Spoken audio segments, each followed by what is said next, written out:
Thank you for having me, Whitechapel, Aware, and it's a real pleasure to be here, sandwiched between two much larger collections. But I think that the New Hall Art Collection is quite an interesting voice in this, and I'm going to be throwing up lots of questions, really, I hope, as I go along. So the New Hall Art Collection is at Murray Edwards College, used to be called New Hall, at the University of Cambridge.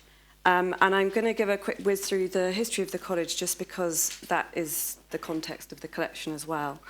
It's one of the only 3 women's colleges left in the UK, and they're all in Cambridge now. The first college was Girton College, which started by the suffragist Emily Davies in 1869. And you could be examined in 1882, apparently, but you couldn't get a degree until 1948, unless if you were a woman. So New Hall was founded in 1954 by Rosemary Murray.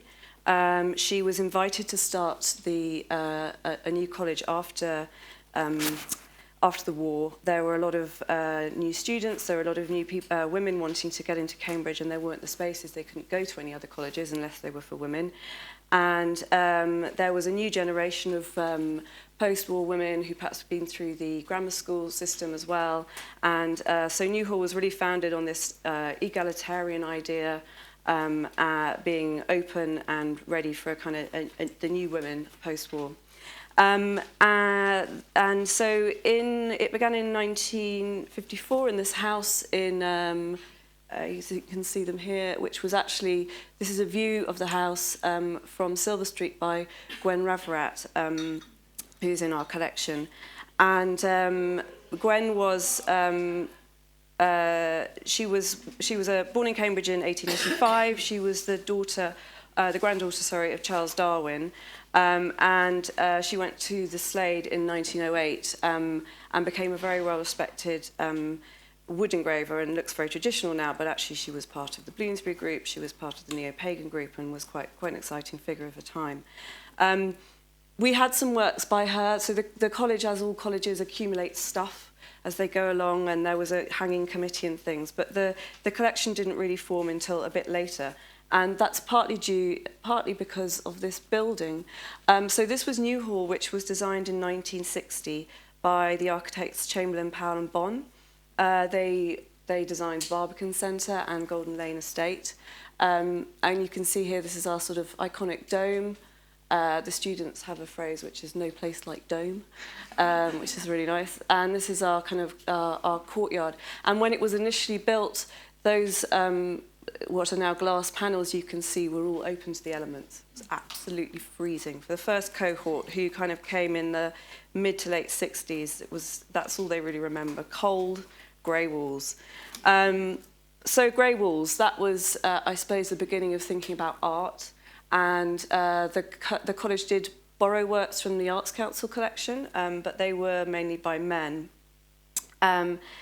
By the late 80s, we had the second president of the college, who is Dr. Valeria Pearl, and this is her portrait by Maggie Hamling, done in 1995. She was president of the college from 81 to 95, and she was a historian, and she loved art. And she was, like quite a few of our presidents, on the board of Kettle's Yard, which, if you don't know, it's an amazing collection just down the road from us, which is also owned by the university, and was started by an extraordinary man called Jim Eade. So in the late 80s, the question was, for Kettle's Yard were doing these artists in residency schemes, and they had never had a woman artist before, and they suggested that maybe we invited one, and they came and stayed with us for that year. And that was a woman called Mary Kelly. So Mary Kelly came to us from 10 years before, previously having caused sort of a tabloid outrage by her most famous work, Postpartum Document, that had shown at the ICA in '76. Which was which you probably all know, but process-based work which used objects of personal and theoretical significance about the child-mother relationship. And in it, she used there was a small use of the nappy or diaper liner and tabloid outrage. And interesting, I think, speaking to Kelly now, she's still a bit damaged by the attack of the tabloid press. So when she came, she did a talk for us recently when we launched our catalogue. The collection was able, at the end of the year, to buy this work with the help of the Eastern Arts Board, which was a bit of the Arts Council that no longer exists. And in June 2015, we did a talk with Mary and Kathy Batista in New York about her time at Cambridge, and it was lovely to hear her talking about it. One of the things she said, which I think is interesting in terms of the kind of academic and cross-disciplinary reason of the collection as well, was she said, art historian Norman Bryson offered a course that was called Literature and Art, and it had the aura of an underground cult because the kind of excitement it generated. When I showed my work at Kettle's Yard, Norman Bryson and Margaret Iverson, another historian, spoke, and I think it was probably the first time we put sexuality, psychoanalysis, feminism, history and conceptual art together on the same platform. Of course, we've come a long way since then, but the collection would not exist, in my view, without it. So that's just to give you the real context of the space and, I suppose, the links with the university and the different departments and academia. I don't think I'm going to have time to talk about all the work, and I've got a lot of slides, so I'm going to whiz through some of them, but this is a close-up of the work. So it's a section of a larger body of work called Corpus, and a part of that called Interim, and then there are, they were 5 parts that explore the different areas, constructs of feminine subjectivity, and it's a sort of very tongue-in-cheek piece about Jean-Martin Charcot and Freud and women and hysteria. And as you can see, it was hanging in the dome. So the collection then, they bought this work essentially in 1986-87, and that's sort of when we say the collection dates from. And then there was an idea by a few of the fellows and the president that perhaps we should think about starting a collection of works by women. We had these works on loan that were all by men, and what were we going to do about it?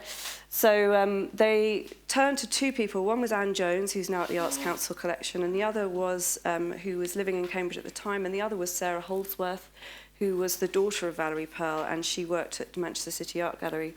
And it's always been a very poor college, comparatively, in Cambridge, so there was no buying artwork, and they wrote to 10 women artists, and they all gave a work. And then the collection sort of grew. They then wrote to 100 artists, and nearly 80% of the artists gave a work. And here you can just see that there's a work by Lubena Himid on the right, there's a Paula Rego, a Maggie Hamling, and you can't see it's Nanthea Ali. And that talking of sort of things being covered up, that Maggie Hamling is called Gulf Women Prepare for War, strategically placed to sort of shoot the president in the head. That was there was a big outrage that the students reacted to when the US Air Force wanted to hire this space and have that covered up, and the students wouldn't let it happen. So I'm just going to flick through these because it just gives you an idea of what's there. Do come and see it. There are works throughout the college, so there are issues obviously around it being a working environment, and so a lot of the work is wall-based. A lot of it is photography, painting, prints, and it has just grown and grown since that moment of collective giving. They come to the collection mainly through gifts from artists. Gillian Ayres gave this work, you can see it's above the fireplace there, last year. And it says it's on loan, that's out of date. She gave it to us. There's a story behind that, but I won't say it now. And then we have other works, so this is on loan from the Fitzwilliam. And we have some other works that kind of tell different stories, I suppose, and this is when I do a tour, I always talk about Isabel Steinthal as this sort of unknown woman artist. I'm going to flick through, sorry. Okay, so this is the 1992 slide. So it's a very messy slide, but I think it shows a sort of diversity of the art practice and the networks. So when I first started in June 2015, when we launched the catalogue at the Royal Academy and in London, and there was a lot of press interest, the President and Eileen Cooper went on to the Today programme when asked by John Humphreys if there was such a thing as women's art, and they both said yes. Which is interesting. And the collection, as I said, began as when this began, it was the Newhall Women's Collection of Art, or Collection of Women's Art, and not simply the Newhall Art Collection. So at some point that's changed. And the college itself described itself as a college for women as opposed to a women's college. So all these kind of nuances of how people talk about women is changing over the time as well. I personally sort of steer the conversation about the collection away from women's art and think about the diversity evident in this sort of argument. And I think there are many facets that makes being an artist and a woman a challenging arena to operate in, and that's where the conversation is interesting. I had an argument with a journalist when I first started as well, because he was writing a piece about museum collections, and he was saying that the collection had a theme. And I was sort of saying, being a woman isn't a theme. It's, it's a sort of thing. So just quickly, this is a work by Vanessa Jackson, Rose Jarrard, and Mary Fedden, Cornelia Parker, and then just to focus a little bit on that Maud Salter, because it's a great piece. And it's from a series called the Zabat series. And it was donated by the artists in 92. All these were donated in 92. This is the moment I call the moment of collective giving for the collection. If you don't know Maud Salter, she was Ghanaian and Scottish, and this was part of a series of 9 portraits of black women, each dressed to represent the muses, and they weren't the kind of Greek passive muses of our tradition, but more of a kind of African and Egyptian backgrounds, and each picture had a written piece about it claiming the power for black women. And this is Alice Walker as Thalia, and she's the personification of the muse comedy and the bringer of flowers, and has written, as a black person and a woman, I don't read history for facts, I read it for clues. And I think for us to think about research and art history, I spoke at a conference the other week called Making Women's Art Matter at the Paul Mellon Centre, and the conversation about curatorial framework and discussions of interpretation and the sort of need for a rigorous assessment of how we do write about women artists was incredibly interesting. And there were kind of divergences on how people felt about that. So one of the areas I thought was very interesting was about personal biography. So how much of the biography of, say, Leonora Carrington or Isabel Rawsthorne do you tell without sensationalising their own, their sort of biography and their agency or their lack thereof, women who had relationships with high-profile male artists? How much of the appeal of someone like Frida Kahlo is in their biography than in their work, and how much of this matters? And one suggested strategy was to pull all information about male artists' influence and relationships from every piece of interpretation on a woman artist. And it makes you wonder how the collection would read without those bits of information and being stripped of those stories. And I think that the disruption often of women's lives historically through caring, childbirth, social pressures, lack of income, ability to be in the mainstream or lack of choice of being in the mainstream is often an important part of their identity. I think clearly we're seeing there's an institutional desire to change things, particularly in the UK, and it will be very exciting to see that play out in art history and what's being taught and what young people are seeing now, and hoping that they will have a completely different way of reading art history than perhaps we all had. And it sort of made me, in terms of the Newhall Art Collections, made me a little bit less concerned with current zeitgeist, I suppose, and thinking about the voices that aren't really being heard.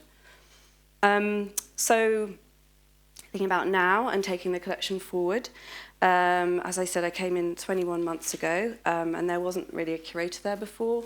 There was someone there for a few years on a HLF outreach position, but there really hasn't been anyone apart from the committee. And some great advisors. It's all been ticking over. It just hasn't had anybody to sort of lead it. So I come from a contemporary art curating background, and I work with another woman called Lucy Day, and we actually just had started a project called A Woman's Place, which we've turned into a community interest organisation, which is looking at contemporary arts, heritage and education, and giving the project with female equality, providing the contextual backbone. And we're commissioning lots of new works with the National Trust next year. And we did an exhibition called Liberties, 40 Years Since the Sex Discrimination Act. When I normally talk about feminism, I know we're not talking about that specifically here.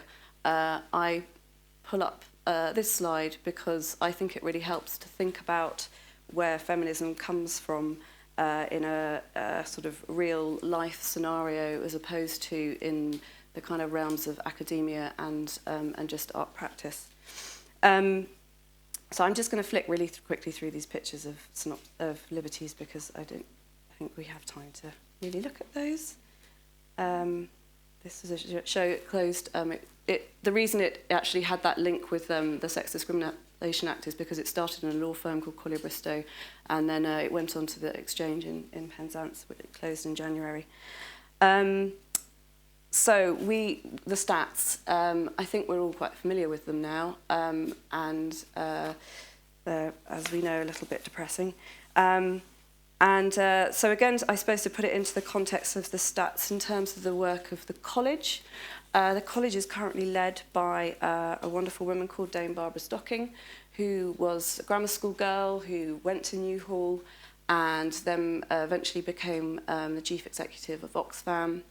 And when she became the head of 12 years after being in Oxfam, she came to the college, and she did a piece of research which was with all the alum finding out how they felt about their careers and their lives. Quite anecdotal, but through a very kind of rigorous, I think it's called Mackenzie's, I can't remember, sorry. And the outcome was very interesting in that the main issues that women had were not about family and that balance, but about problems in the workplace and inequality in the workplace. And that's been a really fascinating piece of research, which has gone on to another bigger piece of research called Collaborating with Men. And the college really deals with these things and is trying to be the beginning of that conversation. Okay, I've got 3 minutes left, so I'm going to whiz. So the aims that I have, that we're thinking about with the collection at the moment is to get it better known. So I'm really glad I'm here today, because I'm sure some of you hadn't heard of it before. I did a bit of sort of, I suppose, higher profile programming just to get sort of people interested in knowing it. This is a terrible picture, but I just want to show you, because again, it's about the context of the college. Jocelyn Bell Burnell was at the college, and in 1967, she was a PhD student who discovered the first 4 pulsars, and that led to a Nobel Prize for her supervisor. So again, this really just puts everything in that context. This was around the focus on feminism and gender. We had a great work by Rachel House, a pinata of heteronormativity, which we smashed up. And these are various works. This is the Gorilla Girls who we saw here and then came to us. There's a lovely quote. I'm not going to read that. I'm going to go straight to the ideology of the collection going forward. So, accreditation. I'm trying to take I'm taking the collection through accreditation this year. I want to get it to be part of the university and entrenched in and cared for as part of the college. I'm thinking very much about inclusivity of artists, because I think that it's interesting how there's no hard and fast rules about who is the best in terms of women artists. I think there are different kind of codes and structures, which is something I'd be interested in unpicking. In terms of the collection, how do we keep being generous and taking works in with a sort of kind of radical empathy, but then we can't take everything. So at what point are we part of those structures and hierarchies of the art world and the market? Economics, moving forward, can I expect artists to keep giving? I mean, they do. Rose gave me this work last year. It was fantastic. But Rose and Gillian are in a specific position, so how do we move forward in terms of paying for works? Not everybody's in their position. I've been thinking of ways of dealing with this, starting up a collective scheme, and I'm thinking about moving more to this model of commissioning, and thinking about keeping that personal collection of artists with the college, but also finding new spaces. We have the most amazing gardens as well, and just sort of trying to get beyond just bringing in paintings, if you know what I mean. And tomorrow I'm off to Hong Kong, where we are beginning our research and acquisitions for another way of looking at and diversifying the collection to reflect women in the college and make the collection more international, which is part of Barbara's ideas around the college as well. So at a point when the collection moves to a place of formal accreditation, how do you keep it in the generous and alternative platform it began, whilst protecting the history of art that you care for? And that's what keeps me up at night. Thank you very much.